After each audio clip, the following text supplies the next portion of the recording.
আজ চট্টগ্রামে গুলিবিদ্ধ হয় হাসনাত আব্দুল্লাহ।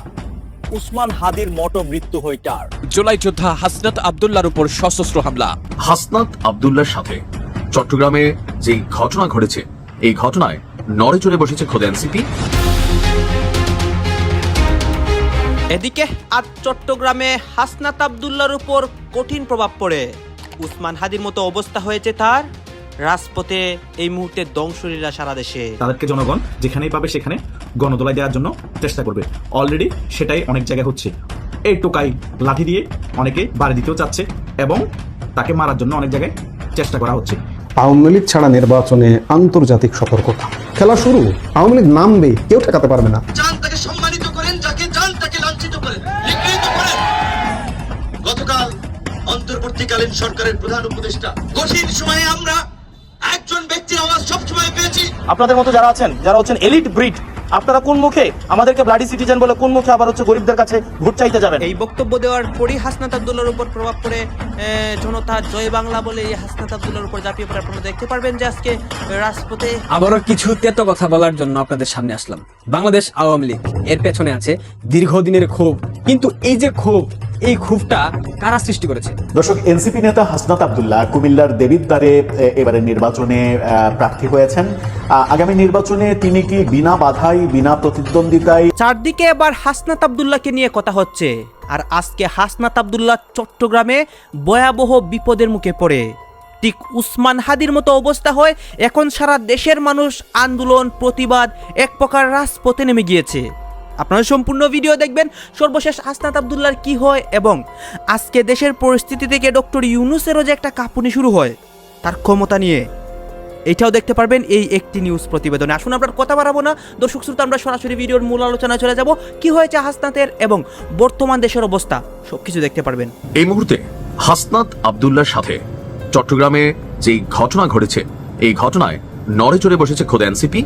এমনকি অনেকের মধ্যে আতঙ্ক বিরাজ করছে যে গ্যাজেট প্রাপ্ত বীর হাসনাত আব্দুল্লাহকে যদি এই পরিণতি করা হয়, তাহলে আগামী দিনগুলোতে কি পরিণতি হবে বাকিদের? সামনে নির্বাচনকে ঘিরে উত্তাপ চলছে রাজনীতির মাঠে।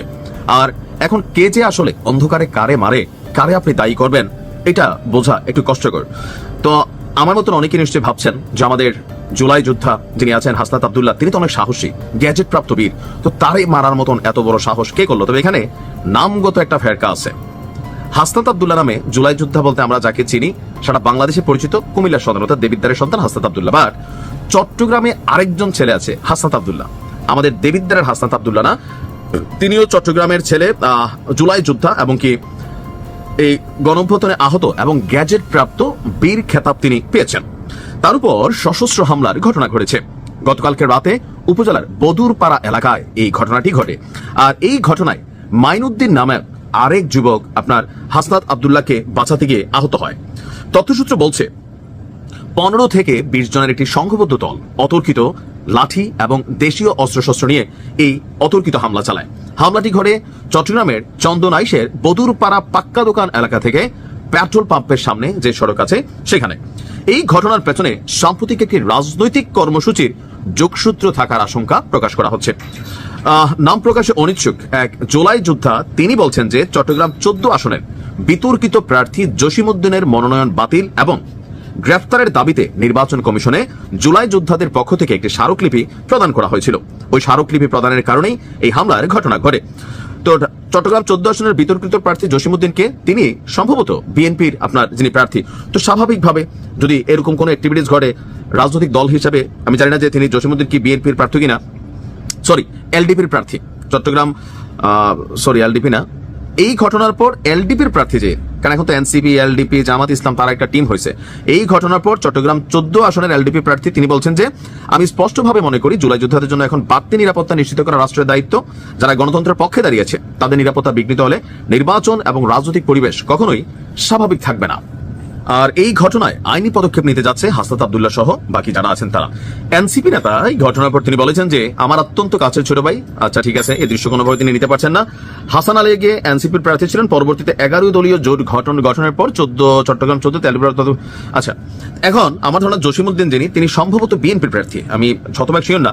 তো যদি বিএনপির প্রার্থী হয়, তো বিএনপির একজন মনোনীত প্রার্থী, সামনে নির্বাচন, এই টাইমে এসে ওনার বিরুদ্ধে আপনারা যদি এরকম স্মারকলিপি জমা দিতে যান, প্রার্থিতা বাতিলের জন্য অ্যাক্টিভিটিস করতে যান, তো ভাই রাজনীতি তো রাজনীতি। আগে তো আওয়ামী লীগ নিয়ে কথা বলতেন বা আওয়ামী লীগের ইস্যুতে অনেক কথা বলা যেত, এখন তো সবাই মজলুম, আপনিও মজলুম ছিলেন, বিএনপি রাজপথে আরো মজলুম ছিল।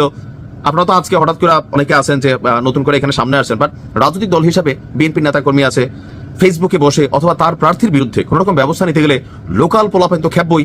আর আপনাদের কথার যে ভাষা, তো এই ভাষা শুনলে কারই না রাগ ওঠে। দর্শক, এনসিপি নেতা হাসনাত আব্দুল্লাহ কুমিল্লার দেবিদ্বারে এবারের নির্বাচনে প্রার্থী হয়েছেন। আগামী নির্বাচনে তিনি কি বিনা বাধাই, বিনা প্রতিদ্বন্দ্বিতায় পাশ করে যাচ্ছেন, এরকম একটা সম্ভাবনা তৈরি হয়েছে। কারণ পাল্টাপাল্টি আবেদনে হাসনাত আব্দুল্লাহ জিতে গেছেন, কিন্তু বিএনপির প্রার্থী হেরে গেছেন। দুইজনই প্রতিপক্ষের বিরুদ্ধে নির্বাচন কমিশনে আপিল করেছিলেন এবং সেই আপিলে হাসনাত আব্দুল্লাহকে জিতিয়ে দিয়েছে নির্বাচন কমিশন, বিএনপির প্রার্থীকে হারিয়ে দিয়েছে এবং বিএনপির প্রার্থীর ফাইনালি প্রার্থিতা বাতিল হয়ে গেছে। তার মানে কুমিল্লার দেবিদ্বারে, কুমিল্লা 4 আসনে, সেখানে হাসনাত আব্দুল্লাহর প্রতিদ্বন্দ্বী থাকছে না। কি হতে চলেছে সেখানে? হাসনাত আব্দুল্লাহ কি প্রথম একটা সিগন্যাল দিলেন যে এনসিপির একজন এমপি হলেও তিনিই হচ্ছেন বাস্তবতার প্রেক্ষিতে, নাকি অন্য কিছু ঘটবে? চলুন একটু জেনে দেখি, আলোচনা করে বোঝার চেষ্টা করি, গণমাধ্যম কি বলছে সেগুলো নিয়ে আলাপ করে বোঝার চেষ্টা করি। হাসনাত আব্দুল্লাহ আগামী সংসদে কনফার্ম করে ফেললেন কিনা নিজের এমপি পদ? থাকবেন পলিটিক্স টিভির নিয়মিত আয়োজনে।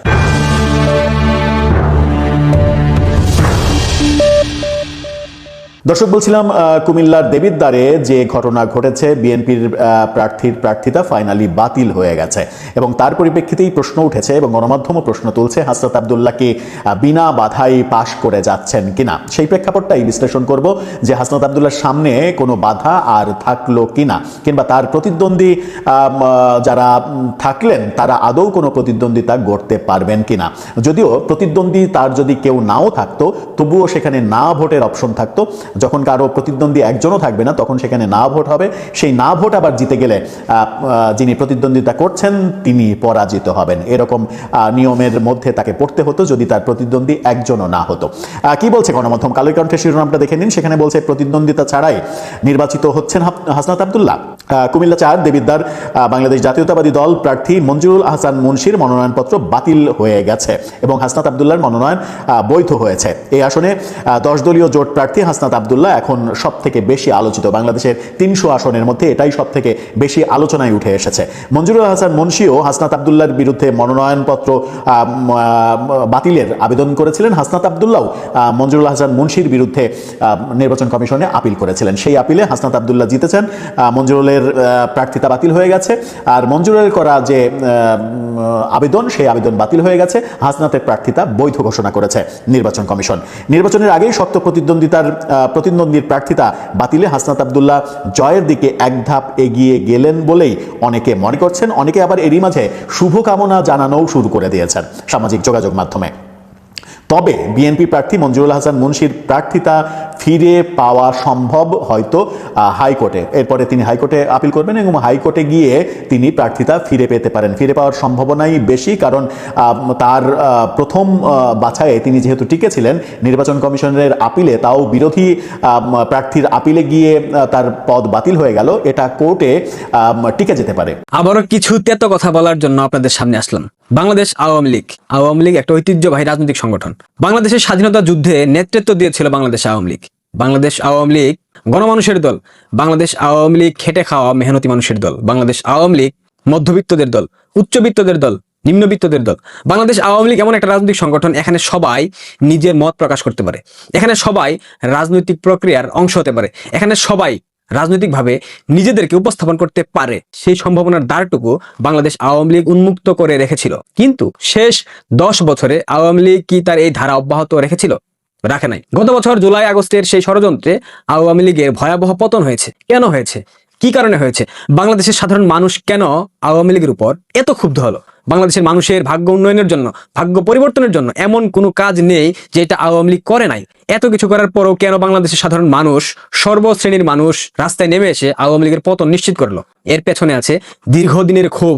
কিন্তু এই যে ক্ষোভ, এই ক্ষোভটা কারা সৃষ্টি করেছে?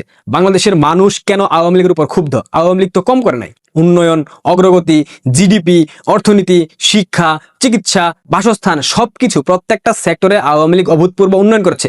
বিশেষ করে বাংলাদেশের ইনফ্রাস্ট্রাকচারাল যে উন্নয়ন বাংলাদেশ আওয়ামী লীগ করেছে, পদ্মা সেতু, মেট্রো রেল, এলিভেটেড এক্সপ্রেসওয়ের মতো একাধিক কর্মযজ্ঞ সম্পাদিত করার পরেও কেন বাংলাদেশের সাধারণ মানুষ আওয়ামী লীগের উপর এত ক্ষুব্ধ হলো? এখানে মেটিকুলাস পরিকল্পনা ছিল, এখানে লাশের একটা রাজনীতি ছিল, কিন্তু এই মেটিকুলাস পরিকল্পনা সম্পন্ন করার জন্য কারা আড়াল থেকে সহায়তা করেছে? কারা বাংলাদেশের মানুষের সেন্টিমেন্ট নিয়ে খেলাধুলা করার সুযোগ পেয়েছে? কারা ইন্টারনেটকে প্রপার ওয়েতে ইউজ করে সাধারণ মানুষকে ক্ষুব্ধ করেছে? কারা এই 7.62 ব্যবহার করার সুযোগ সৃষ্টি করে দিয়েছে?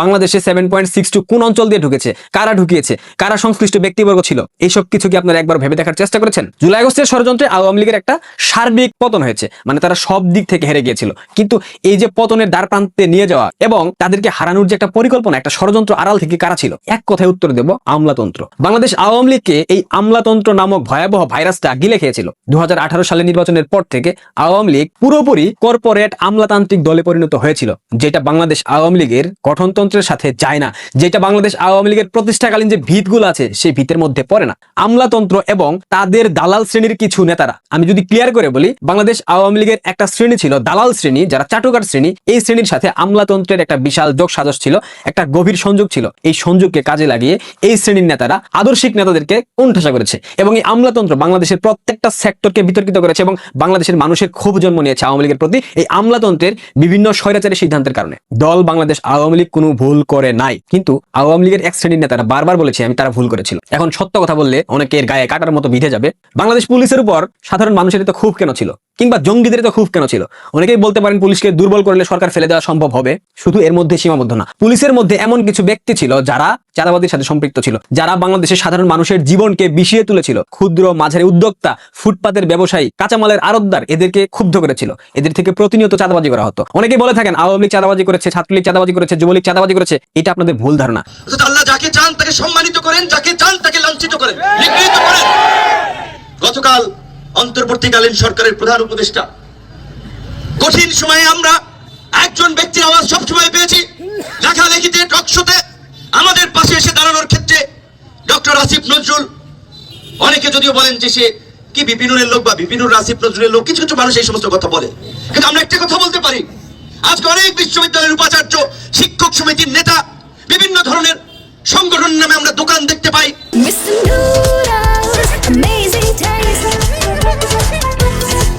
কিন্তু যেহেতু মিডিয়া আছে, আশপাশে অনেক মানুষ শুনছেন, এই জন্য এই কথাগুলো বলা। ওই কঠিন সময়ে কয়েকজন শিক্ষক কথা বলেছে, আক্রান্ত মানুষের পাশে দাঁড়িয়েছে। তারপরে দেখেছেন এই 5ই আগস্টের পরে আসিফ নজরুলের চরিত্র হনন করা হয়েছে, ভারতীয় দালাল বানানো হয়েছে। মির্জা ফখরুলকে ভারতীয় দালাল বানায়, সালাউদ্দিন সাহেবকে ভারতীয় দালাল বানায়, রুমিন ফারানাকে ভারতীয় দালাল বানায়, আমির খসরু মাহমুদ চৌধুরীকে ভারতীয় দালাল বানায়, আমাদেরকে বানায় ইসরায়েলের চর বানায়। এরা কারা? 5ই আগস্টের পূর্বে অনেকে আমাদের পক্ষে ছিল, সরকার বিরোধী কথাবার্তা, ভিডিও বক্তব্য দিয়েছে, তাই আমরা তাদেরকে অন করেছি, লাইক ম্যান্ডেট মনে করেছি। কিন্তু এই কালপ্রিট গুলো নির্বাচনকে সামনে রেখে, কিংবা গত 15 মাসে দেখেছেন দেশের মধ্যে নানান ধরনের মব ভায়োলেন্স করে বাংলাদেশকে একটি অস্থিতিশীল রাষ্ট্র হিসেবে বিশ্বের কাছে পরিচয় করিয়ে দিতে, রাজনৈতিক ফায়দা নিতে নানান ভাবে আমাদের জুলাইয়ের মধ্যে দিয়ে যে ঐক্য তৈরি হয়েছিল সেই ঐক্য নষ্ট করার চেষ্টা করেছে। আর উনি হচ্ছেন এলিট ব্রিড, উনি এলিট ব্রিড। আর দ্বৈত নাগরিকত্বের বিষয়ে স্ট্রিক্ট অবস্থান রাখার জন্য কমিশনে যারা সাবমিশন দিচ্ছিলেন সেই সব আইনজীবীদেরকে উনি বলছিলেন ওনারা হচ্ছেন ব্লাডি সিটিজেন। তো সেই জায়গাটিতে আমরা প্রতিবাদ করি। দেখা যায় সেখানে আব্দুল আওয়াল মিন্টু আইনজীবীদের উপরে তেড়ে আসেন, ভার্বালি অ্যাবিউজ করেন এবং দেখা যায় তাদেরকে বিভিন্ন গালাগালি করেন। আমি সেটিতে প্রতিবাদ করি এবং প্রতিবাদকালীন আব্দুল আওয়াল মিন্টু সাহেবের ছেলে জনাব তাবিত আওয়াল, উনি ওনার বাবাকে কমিশন থেকে নিয়ে যান এবং এই বিষয়টি নিয়ে আমরা কমিশনের দৃষ্টি আকর্ষণ করি যে কমিশনের ভিতরে দেখা যায় কিছু কিছু প্রার্থী আছে এভাবে আইনজীবীদের বিরুদ্ধে তেড়ে আসে, আবার কিছু কিছু প্রার্থী আছে যারা কমিশনের বাইরে অন্য প্রার্থীদেরকে পিটাতে থাকে। এখন কমিশনের সামনে যদি এই ধরনের অবস্থা চলতে থাকে, কমিশনের ভিতরে যদি এই অবস্থা চলতে থাকে, যারা নির্বাচন করে তাদের নিরাপত্তার আসলে কি হবে? আর যারা এলিটিজমের দেখাইতে চায় 24-এ আমাদের এই 5ই আগস্টের পরে যারা এলিটিসিজম মারাইতে আসে আমাদের দেশে, এই রাজনৈতিক এলিটিসিজম তারা যেন ঘরে রেখে তারা যেন জনগণের সামনে আসে। আপনি জনগণকে ব্লাডি সিটিজেন বলবেন, আবার ভোটের জন্য এই ব্লাডি সিটিজেনের কাছে যাবেন, এই ধরনের দ্বিচারিতা আমরা জনগণ সহ্য করব না। সকল ধরনের পলিটিক্যাল এলিটিসিজম 5ই এই অগাস্টের পরে আমাদের 24 পরবর্তী বাংলাদেশে এই পলিটিক্যাল এলিটিসিজমের বিরুদ্ধে আমাদের এই লড়াইটা ছিল। সুতরাং আব্দুল আওয়াল মিন্টুদের মতো যারা বিদেশে টাকা পাচার করে, যারা বিদেশে থাকে এবং যারা মেনটেন করে, অর্থাৎ আওয়ামী লীগের সাথে আত্মীয়তা করে, বিভিন্ন বিজনেস করে, স্বরাষ্ট্র মন্ত্রণালয়ে নিজের এই পরিবারের আপনারা তো দেখলেন এখানে কি কথা হচ্ছে, সবাই সবার মন্তব্য প্রকাশ করতেছে। বিশেষ করে এখানে হাসনাত আব্দুল্লাহর বিষয় নিয়ে কথা হয়, হাসনাত আব্দুল্লাহর বর্তমান অবস্থা নিয়ে কথা হয়। কাজ এই বিষয়গুলো দেখে আপনাদের কি মনে হচ্ছে এবং আপনাদের মন্তব্য কি? আপনাদের মন্তব্যটা অবশ্যই আপনারা আমাদের কমেন্ট বক্সে লিখে যাবেন। আর হ্যাঁ, তখন আপনাদেরকে আমরা যা কিছু দেখিয়েছি সব কিছু আমরা সোশ্যাল মিডিয়া থেকে সংগ্রহ করেছি। এখানে আমাদের নিজস্ব কোনো মন্তব্য নেই, আমাদের নিজস্ব কোনো সিদ্ধান্ত নেই। সর্বশেষ আপনাদের কাছে আমাদের একটি রিকোয়েস্ট থাকবে, আপনারা আমাদের চ্যানেলে নতুন দর্শক হয়ে থাকলে চ্যানেলটি সাবস্ক্রাইব করবেন এবং পাশে থাকা বেল বাটনটি বাজাবেন যাতে করে নেক্সট ভিডিওটা সবার আগে আপনাদের কাছে পৌঁছে যায়। ধন্যবাদ।